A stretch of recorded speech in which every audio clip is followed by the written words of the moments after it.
안녕하세요. 잘 지내셨나요? 읽는 사람입니다.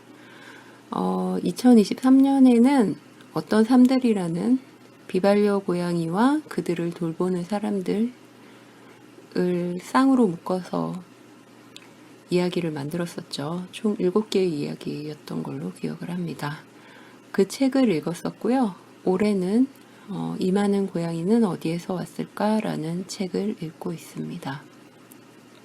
이 많은 고양이는 어디에서 왔을까는 보호소 고양이가 기본적으로 메인인 그런 이야기들입니다. 지난주 이야기를 잠시 해볼까요? 지난 편에 저희가 이제 준파리 이야기를 마무리했던 것 같아요. 준파리는 병원 앞에 유기되었던 고양이였고요. 그때 이제 한 7살 그 정도 됐던 고양이였던 것 같아요. 그런데 이 친구가 음식 먹기를 거부해가지고 그래서 많은 사람들이 애를 태웠던, 그래서 TV동물농장에도 나오고 뭐 그랬었던 친구입니다. 그리고 난 다음에 이제 뮤지컬 배우이자 가수인 배다혜 씨를 만나서 지금 이제 10년째 잘 살고 있는 그런 친구입니다. 그 친구의 소식은 배다혜 씨 인스타그램 가면 보실 수 있다. 여기까지 제가 안내를 드렸던 것 같네요. 그리고 이번 주에는 이제 엄마 고양이에 대한 이야기입니다. 이 챕터가 이제 버려진 고양이의 마음이라는 제목이었거든요. 그래서 이제 고양이들한테 과연 마음이 있을까? 이런 이야기를 쭉 해보고 있는 중인데 어떨까요? 지금까지 들어오시면서 어떤 생각이 드셨는지 모르겠어요. 그럼 읽어보겠습니다. 동물병원에 키우던 고양이나 개를 유기하는 것은 안타깝지만 그리 드문 일이 아니다. 미용이나 치료를 해달라고 맡기고는 전화를 받지 않기도 하고 인적이 드문 새벽이나 야밤에 몰래 와서 이동장째 두고 가기도 한다. 동물병원은 어지간한 동네에는 하나씩 있어 접근성이 좋고 동물을 살펴주는 곳이니 험하게 대하지 않을 것이라 생각하고 내리는 결정일 것이다. 그들의 기대야 어떻든 어떤 병원은 보호를 하며 입양자를 찾아주지만 어떤 병원은 일정 기간 보호 후 안락사시키거나 보호소로 보낸다. 그리고 보호소는 일정 기간이 지나면 죽어야 하는 공간일 뿐이다. 동물도 그것을 이내 알아챈다. 그 깨달음에 따라 서서히 동물의 행동은 변화하는데 그 양상은 보호소에 몇 번만 가보면 알 수 있다. 보호소에 입소한 동물, 그 중에서도 고양이가 가장 먼저 보이는 반응은 당황과 혼란이다. 길에서 살았든 집에서 살았든 보호소 환경은 매우 다르다. 많은 개체가 모여 있고 다양한 개체의 분변 냄새가 섞여 있다. 고양이는 각자의 영역을 가지고 있고 그 영역이 침범당할 경우 스트레스를 받으며 공격성을 보인다. 익숙한 공간에서 납치되어 낯선 존재와 불쾌한 냄새, 불결한 환경, 익숙지 않은 식사가 강제되는 상황을 상상해 본다면 아마 조금이나마 고양이의 마음과 스트레스를 이해할 수 있지 않을까 싶다. 당혹감 이후에 보이는 반응은 공포와 분노다. 위협적인 상황에 놓이면 고양이는 본능적으로 도망치려 한다. 하지만 도망가기 여의치 않다면 최대한 구석으로 숨어 몸을 웅크려 방어하면서 주변을 살피거나 사나운 소리를 내며 앞발을 휘두르고 위협할 수 있다.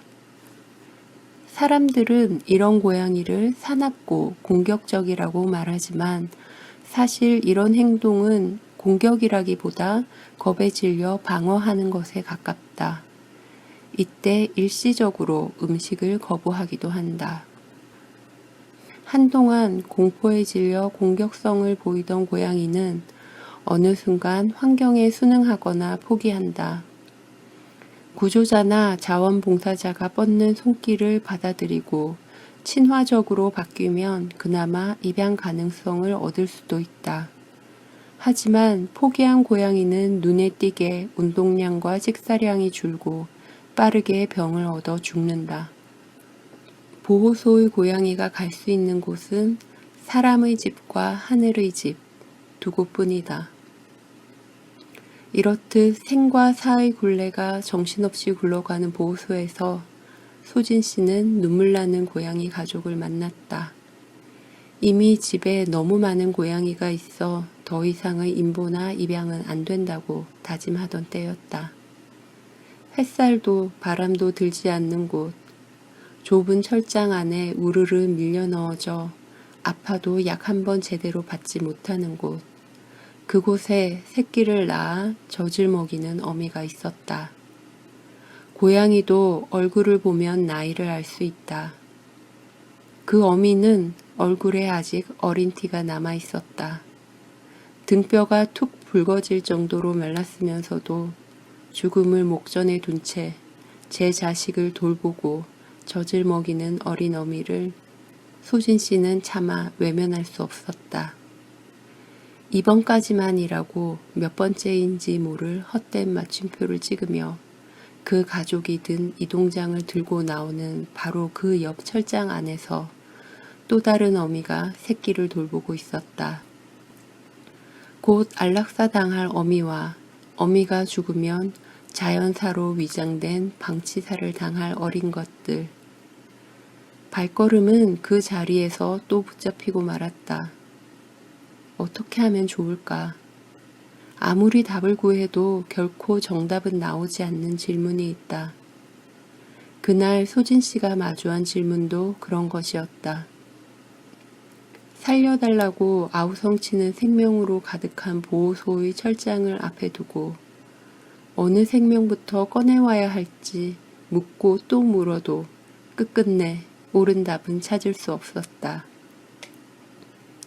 그래서 소진 씨는 보호소에 갈 때마다 정신이 무너져 내리는 듯 하다고 했다. 하지만 그곳의 모든 생명을 다 꺼내올 수는 없다. 그래서 구조자의 선택이 그곳에 있는 생명의 운명을 결정짓는다. 원하든 원하지 않든 머릿속으로 입양이 잘 될 아이와 그렇지 않은 아이가 자연스럽게 갈린다. 어느 쪽을 선택하는가와는 별개로 경험이 도출해내는 집합이다. 소진 씨의 눈앞에서 성격이 좋기로 유명한 그러나 입양이 그다지 잘 되지 않는 코숏 노랭이들이 옹기종기 모여서 체온을 나누고 있었다. 입양을 못 가고 집에 머물러 있는 고양이들이 떠올랐다. 더는 안 된다고 고개를 저으며 나오려는데 갑자기 어미 고양이가 벌떡 일어나서 울음을 토했다. 야옹 하는 그 소리가 우리도 데려가 주세요처럼 들렸다고 했다. 소진 씨는 결국 그 고양이 가족까지 안아들었다. 여기에서 한번 생각을 다 같이 한번 상상을 해봤으면 좋겠는데 보호소에 가면 정말 빈 철장이 없을 정도로 모든 철장에 친구들이 다 들어있거든요. 개고양이들이 들어있어요. 견사와 묘사는 분리가 되어 있는데 견사에도 모든 철장에 좀 큰 개들은 이제 혼자 철장을 쓰고 강아지들은 이제 큰 철장에 여럿이 모여가지고 있고 그래요. 그런데 이제 지나면 정말 하나같이 거의 대부분이 아우성이에요. 철장이 이렇게 다닥다닥 붙어서 나 좀 봐, 나 좀 봐 이렇게 나 좀 데려가줘 이렇게 그러고 있거든요.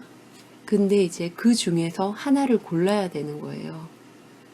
소진 씨가 데리고 나올 때 그 많은 친구들 중에서 이제 경험이 있으니까 사람들이 선호하는 게 무엇인지를 아는 거죠. 그러니까 그 중에서 이 친구는 빨리 입양이 되겠다. 이 친구는 안 되겠다. 뭐 이런 거를 아는 거죠.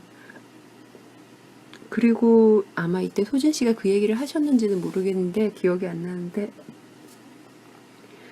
대개의 경우에는 저번에 이제 현주 씨 이야기 읽을 때 어떤 삶들을 읽을 때 그 얘기를 드렸었는데 구조를 오래 하시다 보면 이제 어설픈 수의사처럼 된다고 해요. 그래서 저거는 어떤 병이겠다.